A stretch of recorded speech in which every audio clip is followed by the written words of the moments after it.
Vamos então abordar a Cabalá do orgulho, Gavá. Gavá é uma palavra em hebraico que, a partir vamos dizer assim, da ótica cabalista, tudo que é feito com gavá, com orgulho, soberba, e as famílias de emoções correlacionadas a esse atributo, que é um atributo invertido da humildade, da anavá, ele inverte a polaridade e constrói dentro de nós a árvore da morte. Também, de certa forma, dependendo do grau ou da intensidade desse orgulho, pode ser um nível menor, né, de orgulho, e aí ele constrói a árvore do conhecimento do bem e do mal, que é a dualidade, o conflito, a divisão, a competição, tudo que ocorre no mundo de conflitos, intrigas, fofocas, maledicências, guerras, porque a gente tem um ponto de vista, uma vista de um ponto, e o outro é sempre o outro excluindo-o. Esse é o processo intermediário, digamos, do orgulho. O orgulho ferido, o orgulho da pessoa, o orgulho, tudo ligado a um ego extremamente inflado. E a Cabalá, ela é fenomenal com relação a essa questão, que a letra Gimel da palavra Gavá, ela não existe em toda a tabela dos 72 nomes que podemos ver aqui no quadro, no fundo, de todas as 3 letras hebraicas, que é um código extraído da Torá, diretamente de Shemot, livro de Êxodo, Shemot, tradução fiel, original, nomes. Esses 72 nomes é uma construção a partir de uma codificação na ordem dos versículos, capítulo 14, os versículos 19, 20 e 21. A gente tem as primeiras letras, depois uma letra de um versículo com a última, depois a primeira, e vai compondo esse quadro, que é uma verdadeira codificação, quando Moisés está com o povo de Israel prensado, digamos assim, cercado tanto do povo egípcio que ia atrás deles para matá-los, a partir do orgulho do faraó, todo ele relacionado, e o mar dos juncos, o mar que era de alta, estava no momento, dizem alguns da ótica científica, do momento, né, baixa maré.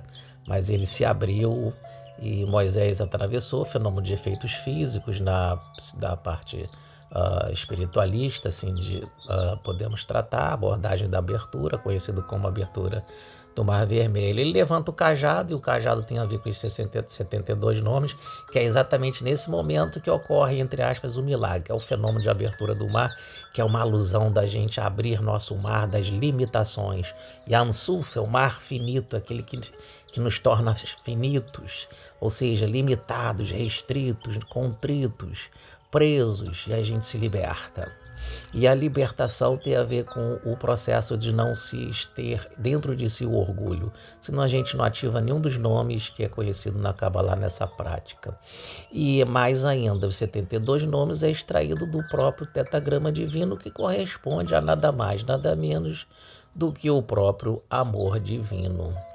Numa convergência fenomenal cristã, não por acaso, Paulo, porque era Shaul, era aluno de Gamliel, Rabam Gamliel, um grande mestre de Israel, no Sanhedrin, do grupo mais seleto dos juízes, mestres, até mesmo profetas.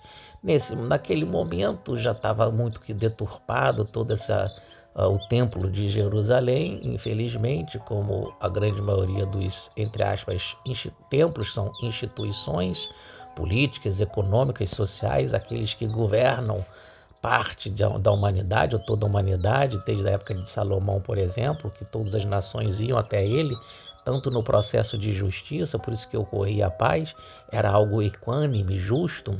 E aí a gente tem a queda, né, vibracional, espiritual. Gamliel ensinou Paulo, Saulo, Shaul, mas este, por motivos variados, um deles a própria questão do orgulho, e assim vemos a fonte cristã relacionada tanto da fonte cristã ou cristã espírita ou espiritualista, das grandes escolas secretas, e a Kabbalah é fenomenal nesse processo de desvendar e trazer a essencialização para buscar o nosso caminho de espiritualidade ou como sinônimo a espiritualização do ser. E o orgulho é um ponto crítico. O próprio Paulo, mais adiante, depois da sua, entre aspas mesmo, porque conversão na Kabbalah é a conversão do coração, é a transformação do coração duro em um coração bondoso, suave, e todas as suas ações respectivas. Não é um processo religioso exterior, ritualístico, e que faz também, cai na questão da árvore do conhecimento do bem e do mal, na divisão e na dicotomia das estruturas religiosas de toda a humanidade.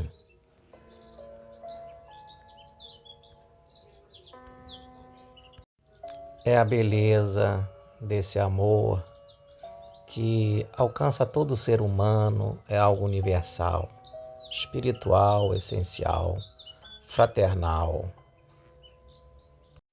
É a própria árvore da vida ou o livro da vida do próprio Paulo citado em toda a Kabbalah, obra cabalista e Torá.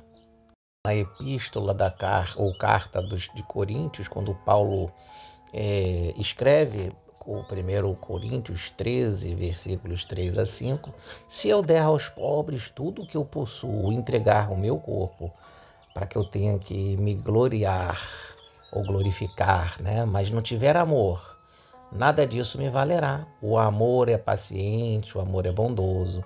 Ele não inveja, não se vangloria, e olha aqui a chave, não se orgulha ou não se ensoberbece. Não inveja e não se vangloria, não se orgulha, né? Não se ensoberbece. Ele não maltrata, não procura os próprios interesses, não se ira, não guarda rancor. Aqui Paulo fez a conversão do coração, é o Brit Milá do Lev, que a Kabbalah ensina e preconiza que todos nós vamos fazer mais cedo ou mais tarde.